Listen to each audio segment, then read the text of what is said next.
Friends welcome to Vrindavan PSC world. അപ്പോൾ ഇന്നലെ 10th പ്രിലിംസിന്റെ first stage exam കഴിഞ്ഞു. ഇന്നലെ തന്നെയാണ് സെക്കൻഡ് സ്റ്റേജ് എക്സാം ഉള്ളവർക്ക് ഹാൾ ടിക്കറ്റ് വന്നിട്ടുണ്ടാവുക. അപ്പോൾ ഇനി അവർക്ക് ജനുവരി 11th എക്സാം. അധികം ദിവസങ്ങളൊന്നുമില്ല. അപ്പോൾ എല്ലാവരും ഇന്നലെ കഴിഞ്ഞതിന്റെ മോഡൽ കണ്ടിട്ടുണ്ടാകും. അതിന്റെ ആൻസേഴ്സ് മിക്കവരും യൂട്യൂബിലൂടെയും മറ്റുമൊക്കെ അറിഞ്ഞിട്ടുണ്ടാകും അല്ലെ. അപ്പോൾ ഇന്ന് ഞാനിവിടെ പറയാൻ ഉദ്ദേശിക്കുന്നത് നമ്മൾ പറഞ്ഞതിൽ നിന്ന് ഓൾമോസ്റ്റ് ഒരു 30ഓളം ചോദ്യങ്ങൾ ഇതിൽ വന്നിട്ടുണ്ടായിരുന്നു.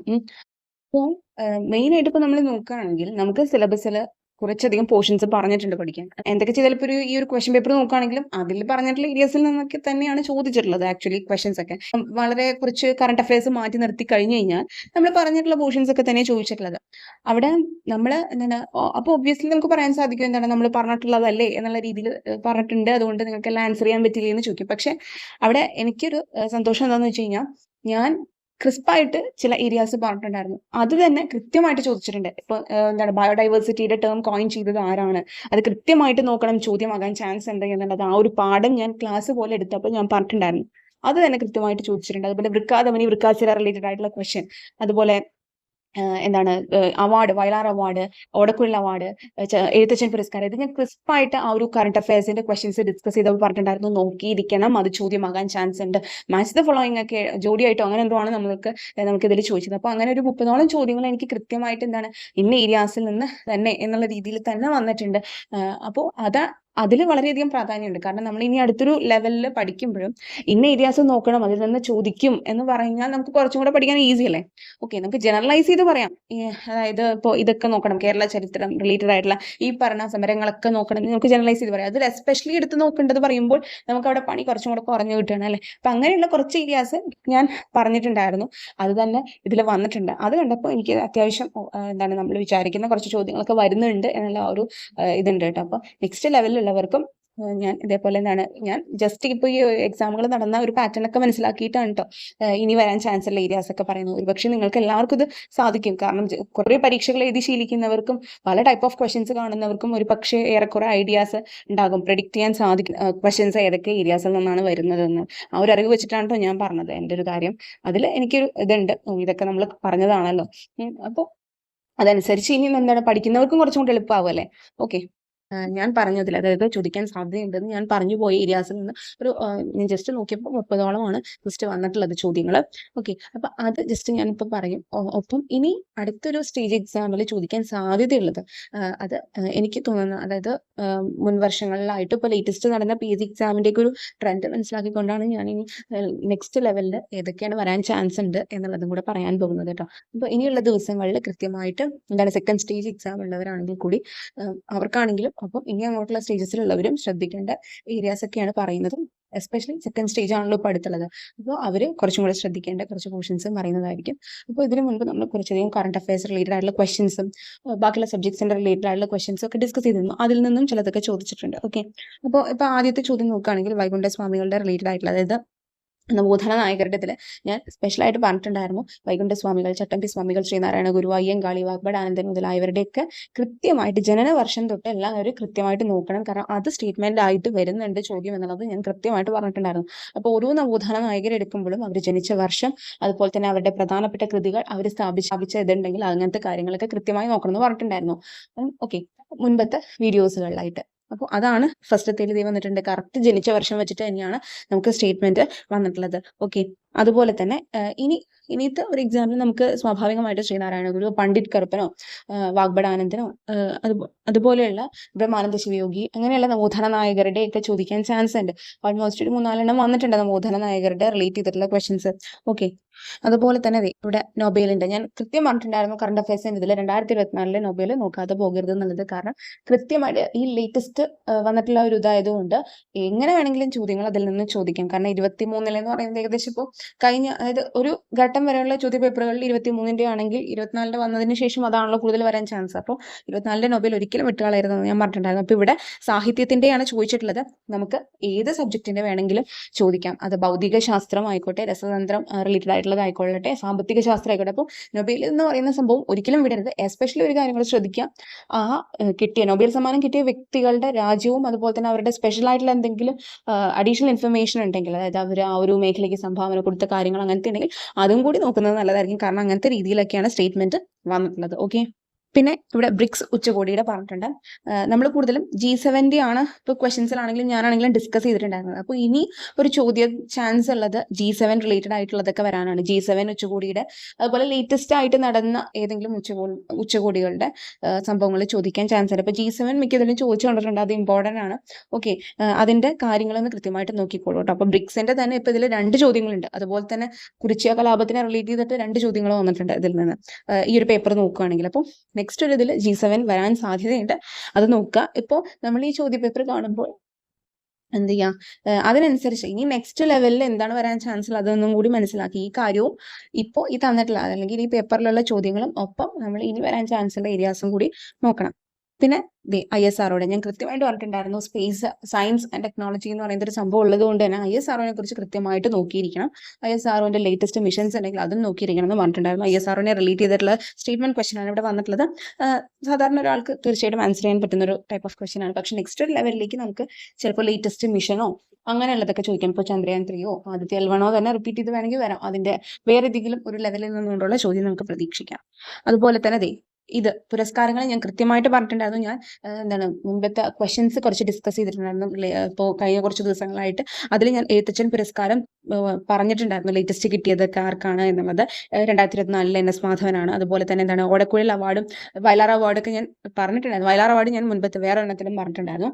അപ്പം ഇങ്ങനെയുള്ള അവാർഡുകൾ എസ്പെഷ്യലി സാഹിത്യ പുരസ്കാരങ്ങൾ കംപ്ലീറ്റ് ആയിട്ട് നോട്ട് ചെയ്ത് വെച്ചേക്കണം. 2024 23 കാരണം ചോദിക്കാൻ ചാൻസ് ഉണ്ടെന്ന് ഞാൻ മസ്റ്റായിട്ട് പഠിക്കേണ്ട ഒരു കാര്യമാണ് അതെന്ന് ഞാൻ പറഞ്ഞിട്ടുണ്ടായിരുന്നു. അപ്പോൾ അത് തന്നെ ചോദിച്ചിട്ടുണ്ട്, ഇനിയും അതിൽ നിന്ന് ചോദിക്കാം. ഓക്കെ, അപ്പോൾ അത് 2023 ചോദിക്കാം, അല്ലെങ്കിൽ 24 ചോദിക്കാം, അല്ലെങ്കിൽ ആ ഒരു അവാർഡ് കിട്ടിയ വ്യക്തിയുടെ കൃതികളോ അങ്ങനെയൊക്കെ വല്ലതും വെച്ചിട്ട് ചോദിക്കാൻ സാധ്യതയുണ്ട്. ഓക്കെ, ഞാൻ സാധ്യതയാണ് പറയുന്നത്.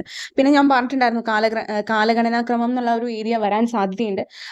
അതുകൊണ്ട് തന്നെ നമ്മൾ പഠിക്കുന്ന ചരിത്ര സംഭവങ്ങളുടെയും വർഷം കൃത്യമായിട്ട് നോട്ട് ചെയ്യണം. അതൊക്കെ എല്ലാവർക്കും പറയാവുന്ന കാര്യങ്ങളായിരിക്കും. അതിർത്തി ഗാന്ധിയുടെ മരണം മാത്രമായിരിക്കും ചിലപ്പോൾ നമ്മൾ നോക്കാതെ വിട്ടുപോകുന്നത്. എന്നാലും എലിമിനേഷനിലൂടെയൊക്കെ നമുക്ക് ആൻസറിലേക്ക് എത്താൻ സാധിക്കും. പിന്നെ ഞാൻ തീർച്ചയായിട്ടും പറഞ്ഞിട്ടുണ്ടായിരുന്നു മെട്രോ എന്ന് പറയുന്നത്. അതായത് നമുക്ക് പറഞ്ഞിട്ടുണ്ടല്ലോ ഈ ഇന്ത്യൻ ജിയോഗ്രഫിയിലെ ഗതാഗത മേഖല എന്ന് പറഞ്ഞിട്ടൊരു സംഭവമുണ്ട്.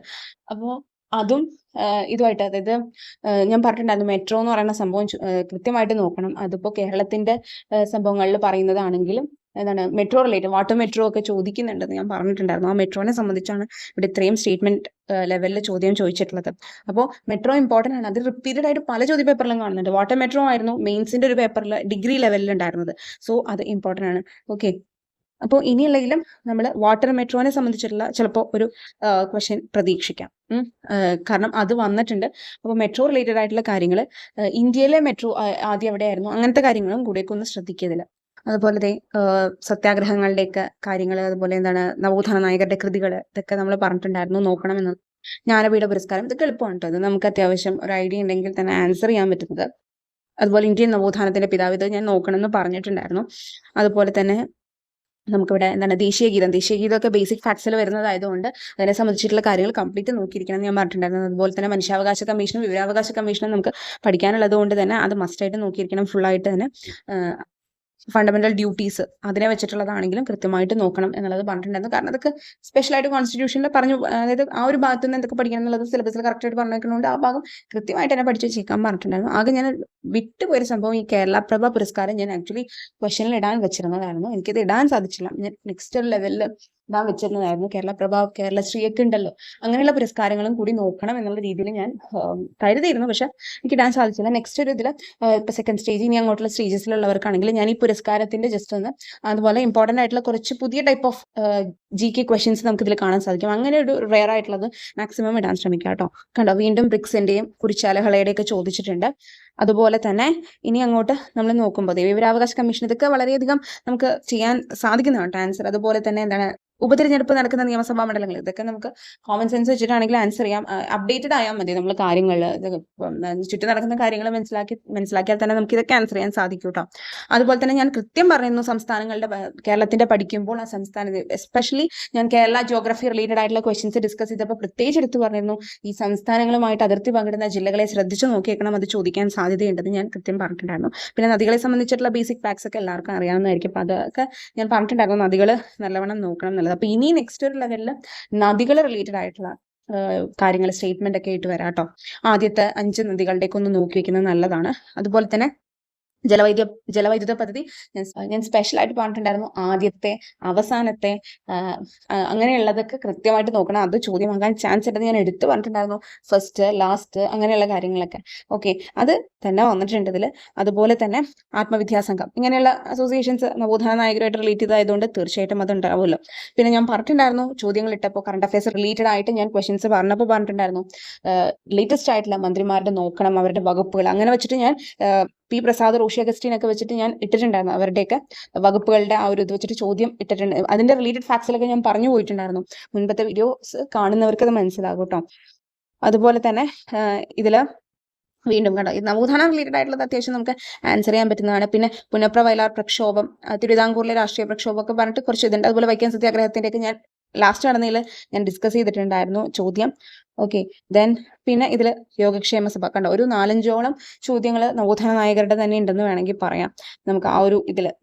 അതുപോലെ തന്നെ ദേ ഇത് ഞാൻ ആ ഒരു ചാപ്റ്റർ, ബയോഡൈവേഴ്സിറ്റിയുടെ ചാപ്റ്റർ ഞാൻ എടുത്ത് ഒരു ചെറിയ കുറച്ച് നേരം കൊണ്ട് നമുക്ക് ആ ചാപ്റ്റർ കംപ്ലീറ്റ് ഞാൻ ജസ്റ്റ് ഒന്ന് എങ്ങനെയാണ് ബയോളജി പഠിച്ചെടുക്കേണ്ടത് എന്നുള്ള രീതിയിൽ ഞാൻ പറഞ്ഞിട്ടുണ്ടായിരുന്നു. അതിൽ ബയോഡൈവേഴ്സിറ്റിയുടെ പറഞ്ഞപ്പോൾ ഞാൻ ഈ ടേം കോയിൻ ചെയ്ത ആളെ ശ്രദ്ധിച്ചു പഠിക്കണം, ഇമ്പോർട്ടൻ്റ് ആണെന്നുള്ളത് ഞാൻ പറഞ്ഞിട്ടുണ്ടായിരുന്നു. അത് തന്നെ ചോദ്യമായിട്ട് വന്നിട്ടുണ്ട്. കാരണം ഈ സംഭവം ആ ഒരു ചാപ്റ്ററിൽ ഇനി ഞാൻ പറഞ്ഞു ചോദിക്കാൻ ചാൻസ് ഉള്ള കുറച്ച് ഏരിയാസ് എന്ന് പറയുന്നത് കമ്മ്യൂണിറ്റി റിസർവുകൾ അങ്ങനെയുള്ള കാര്യങ്ങളൊക്കെയാണ്. പിന്നെ ഇങ്ങനെ ഓരോന്നും ഞാൻ അണ്ടർലൈൻ ചെയ്ത് പറഞ്ഞിട്ടുണ്ടായിരുന്നു. ഈ വേർഡ് തന്നെ നമ്മളുടെ ഈ ഫസ്റ്റ് സ്റ്റേജിൽ ചോദ്യമായിട്ട് വന്നിട്ടുണ്ട്. അപ്പൊ ഇനി അങ്ങോട്ടുള്ളതിൽ നമുക്ക് ഇങ്ങനെ എന്ത് ചെയ്യാൻ പറ്റും, ഓരോന്ന് ഇപ്പൊ ചിലതൊക്കെ ഈസിയായിട്ട് ടെക്സ്റ്റ് തന്നെയാണ്. അപ്പൊ ആ ഒരു വീഡിയോ കണ്ടവർക്കും അല്ലെങ്കിൽ എന്താണ് ടെക്സ്റ്റ് വായിച്ചവർക്കും, നമ്മുടെ വീഡിയോ കണ്ടു എന്നുള്ളവർക്ക് മാത്രമല്ല, ടെക്സ്റ്റ് വായിച്ചവർക്കും ഈ ഒരു ആൻസർ കിട്ടും. ഓക്കെ, അതുപോലെ തന്നെ ഈ ചോദ്യം ഞാൻ കൃത്യം ഒരു ഇതേപോലെ ഇതിനോട് റിലേറ്റഡ് ആയിട്ട് സെക്രട്ടറി ടോയുടെ ക്വസ്റ്റ്യൻസ് ഡിസ്കസ് ചെയ്യുന്ന കൂട്ടത്തിൽ ഇതേ ചോദ്യം ഞാൻ ഇട്ടിട്ടുണ്ടായിരുന്നു. അതിൽ വൃക്കാസിര എന്താണ്, വൃക്കാധമനി എന്താണ് എന്നുള്ള റിലേറ്റ് ചെയ്തിട്ടുള്ള ചോദ്യം അങ്ങനെ തന്നെ ഇട്ടിട്ടുണ്ടായിരുന്നു. ആ ഒരു ചോദ്യം വന്നിട്ടുണ്ട്. ഞാൻ ഇത് ഓപ്ഷൻസിൽ ഇട്ടിരുന്നില്ല, ഇത് ഉണ്ടായിരുന്നില്ല. പക്ഷെ നമ്മൾ കൃത്യമായിട്ട് പറഞ്ഞിരുന്നു വൃക്ക റിലേറ്റഡ് ആയിട്ടുള്ള കാര്യം നോക്കണം, കാരണം ചോദിക്കും. ഈ ചോദ്യം വൃക്കാസിരയും ധമനിയായിട്ട് റിലേറ്റ് ചെയ്ത എന്തോ ഒരു ചോദ്യമാണ് ഞാൻ ഇട്ടിരുന്നത്. അത് കണ്ടപ്പോൾ എനിക്ക് പെട്ടെന്ന് അതാണ് ഓർമ്മ വന്നത്. അപ്പൊ അതും ഉണ്ടായിരുന്നു. കുറച്ചധികം ചോദ്യങ്ങൾ നമ്മളിങ്ങനെ നോക്കുകയാണെങ്കിൽ നമ്മൾ പറഞ്ഞതൊക്കെ വന്നിട്ടുണ്ട്. അതുപോലെ ഡെഫിഷ്യൻസി ഡിസീസസിന്റെ വരും എന്ന് ഞാൻ പറഞ്ഞിട്ടുണ്ടായിരുന്നു. അത് എല്ലാവർക്കും അറിയാലോ, തീർച്ചയായിട്ടും ചോദിക്കുന്ന ഒരു ഏരിയ ആണത്. പിന്നെ ഇവിടെ കെമിസ്ട്രിയുടെയൊക്കെ മോഡലുകൾ, ആറ്റത്തിന്റെ മോഡലുകളൊക്കെ ശ്രദ്ധിച്ചു നോക്കണം. കാരണം അതിന്റെ ഓരോ സ്റ്റേറ്റ്മെന്റ് വെച്ചിട്ട് നമുക്ക് ചോദിക്കാൻ സാധ്യതയുണ്ട് എന്നുള്ളത് പറഞ്ഞു. ഓക്കെ, അതുപോലെ തന്നെ ഇവിടെ ഇപ്പോൾ റേഡിയോ ആക്ടിവിറ്റി കണ്ടെത്തിയത് ആരാണെന്നുള്ള രീതിയിൽ ചോദിച്ചിട്ടുണ്ട്. അതിന്റെ യൂണിറ്റ് നമ്മൾ പറഞ്ഞു, യൂണിറ്റിനെ കുറിച്ചൊക്കെ ഡിസ്കസ് ചെയ്തിട്ടുണ്ട്. അപ്പൊ അതറിയുന്നവർക്ക് തീർച്ചയായിട്ടും എന്താണ് ഇതിന്റെ ആൻസറും കിട്ടും ഏകദേശം. ഓക്കെ, പിന്നെ ഐസോബാർ അങ്ങനത്തെ കാര്യങ്ങൾ നമുക്ക് കൃത്യമായിട്ട് എന്താണ് ആൻസർ ചെയ്യാൻ പറ്റുന്നതായിരുന്നു. പിന്നെ മാത്സ് പൊതുവെ നോക്കുകയാണെങ്കിൽ മാത്സിന്റെ ചോദ്യങ്ങൾ അത്യാവശ്യം നല്ല ചോദ്യങ്ങൾ തന്നെയായിരുന്നു, കുഴപ്പമൊന്നും ഉണ്ടായിരുന്നില്ല. ആകെ നമുക്കൊന്ന് ചിന്തിക്കേണ്ടി വരിക ചിലപ്പോൾ 1-2 മാത്രമേ എനിക്ക് തോന്നിയുള്ളൂ കേട്ടോ. പേഴ്സണലി ആണ്, എല്ലാവർക്കും അങ്ങനെ ആവണമെന്നില്ല കേട്ടോ. കാരണം ടൈം എന്ന് പറയുന്ന ഒരു സംഭവം ഉണ്ടല്ലോ, ഇവിടെ 1.25 മണിക്കൂർ കൊണ്ടാണ് നമുക്ക് ആൻസർ ചെയ്യേണ്ടി വരുന്നത്. അപ്പോൾ ചിലപ്പോൾ നമുക്ക് ബാക്കിയുള്ള സ്റ്റേറ്റ്മെന്റ് ടൈപ്പ് ക്വസ്റ്റ്യൻസ് വായിച്ചു വരുമ്പോൾ തന്നെ ടൈം അത്രയും കൺസ്യൂം ചെയ്ത് പോകും. ഓക്കെ, അപ്പോൾ ചിലപ്പോൾ മാത്സിന്റെ എളുപ്പമാണെങ്കിൽ കൂടി നമുക്ക് ആൻസർ ചെയ്യാൻ സാധിക്കണമെന്ന് വരില്ല. ഇനി അപ്പോൾ നെക്സ്റ്റ് ഒരു സ്റ്റേജിൽ പഠിക്കുന്നവര് തീർച്ചയായിട്ടും പഠിക്കേണ്ട കുറച്ച് ഏരിയാസ് ഞാൻ ജസ്റ്റ് കുറച്ച് ഞാനിപ്പോൾ ഈ ഒരു വീഡിയോന്റെ ഇടയിലായിട്ട് ജസ്റ്റ് പറഞ്ഞു പോയി.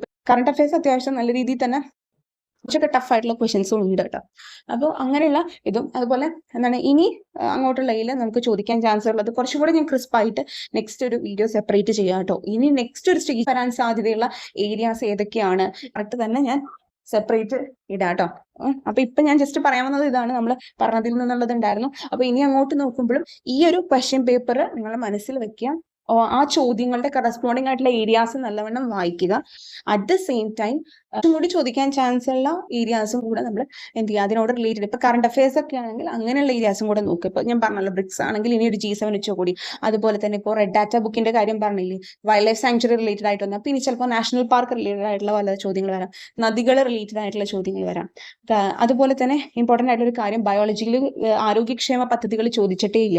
അപ്പോൾ തീർച്ചയായിട്ടും നെക്സ്റ്റ് ഒരു ലെവലിൽ ആരോഗ്യക്ഷേമ പദ്ധതികളുടെ ചോദ്യങ്ങൾ നമുക്ക് പ്രതീക്ഷിക്കാം കൂടുതലായിട്ട്. അതുപോലെ വനം പരിസ്ഥിതി റിലേറ്റഡ് ആയിട്ട് ചിലപ്പോൾ എന്താണ് എന്തെങ്കിലും പുതിയ ഇൻഡെക്സുകളുടെയോ ഉച്ചകോടികളുടെയോ അങ്ങനത്തെ പാരിസ്ഥിതിക ഉച്ചകോടി അങ്ങനത്തെ സംഭവങ്ങളൊക്കെ വരാൻ സാധ്യതയുണ്ട്. ഓക്കെ, അപ്പോൾ അതൊക്കെ കുറച്ചും കൂടെ ഞാൻ ക്രിസ്പായിട്ട് വേറൊരു വീഡിയോ ആയിട്ട് ചെയ്യാം. അപ്പോൾ നിങ്ങൾ നോക്കുമ്പോൾ അങ്ങനത്തെ ഒരു രീതിയിൽ നോക്കുക. കൃത്യമായിട്ട് പറഞ്ഞിട്ടുള്ള SCERT ടെക്സ്റ്റ് ഒന്ന് കൃത്യമായിട്ട് ഫോളോ അപ്പ് ചെയ്യാൻ ശ്രമിക്കുക കേട്ടോ. അത്യാവശ്യം നല്ല രീതിയിൽ ഒരു സ്കോറിംഗ് ഒക്കെ നടത്താൻ പറ്റുന്ന ഒരു പേപ്പർ തന്നെയാണത്. കുഴപ്പമൊന്നുമില്ല. പക്ഷെ നമുക്ക് ഈ ടൈം എന്ന് പറയുന്നത് വലിയൊരു പ്രശ്നമാണ്. നമുക്ക് ചിലപ്പോൾ അറിയാമെങ്കിൽ കൂടി നമ്മൾ തെറ്റ് പറഞ്ഞിട്ട് കാര്യമില്ല. നമുക്ക് അറിയാവുന്ന കാര്യങ്ങളാണെങ്കിൽ കൂടി ടെൻഷൻ കയറിയിട്ട് നമ്മൾ ചിലപ്പോൾ എന്ത് ചെയ്യാൻ സാധ്യതയുണ്ട്, നെഗറ്റീവ് അടിക്കാൻ സാധ്യതയുണ്ട്. നമുക്ക് അറിയാമായിരിക്കും, ഇതൊക്കെ കണ്ടിട്ടുണ്ടെന്നും അറിയാമായിരിക്കും. പക്ഷെ ആ ഒരു എക്സാം ഹാളിൽ നമ്മൾ ഇരിക്കുമ്പോൾ നിങ്ങളുടെ മൈൻഡിൽ ടൈം എന്നുള്ളതും എനിക്ക് ബാക്കിയുള്ളത് ചെയ്യണ്ടേ, അതുപോലെ ഇത്രയും സ്റ്റേറ്റ്മെന്റ്സ് കാണുമ്പോഴും ഉള്ളൊരു ഇതുകൊണ്ട് ചിലപ്പോൾ തെറ്റിപ്പോകാൻ ചാൻസ് ഉണ്ട്. അപ്പോൾ അതിന് കുറേയധികം പ്രാക്ടീസ് ചെയ്യാന്നുള്ളത് മാത്രമേ ഉള്ളൂ നമ്മുടെ ആകെ മുന്നിലുള്ള വഴി. കുറെ ചെയ്തു നോക്കുക. ഇപ്പോൾ ഇതുവരെ ഈ ഒരു ക്വസ്റ്റ്യൻ പേപ്പർ അനലൈസ് ചെയ്ത് നോക്കാത്തവരുണ്ടെങ്കിൽ ഇത് സെപ്പറേറ്റ് ആയിട്ടൊന്ന് ആൻസർ ചെയ്ത് നോക്കുക കേട്ടോ. എന്നിട്ട് നിങ്ങൾക്ക് എത്ര മാർക്ക് കിട്ടുന്നുണ്ടെന്ന് നോക്കുക, അതിനനുസരിച്ച് പഠിക്കുക. ഓക്കെ, അപ്പോൾ നമുക്ക് നെക്സ്റ്റ് വീഡിയോയിൽ കാണാം. Thank you for watching.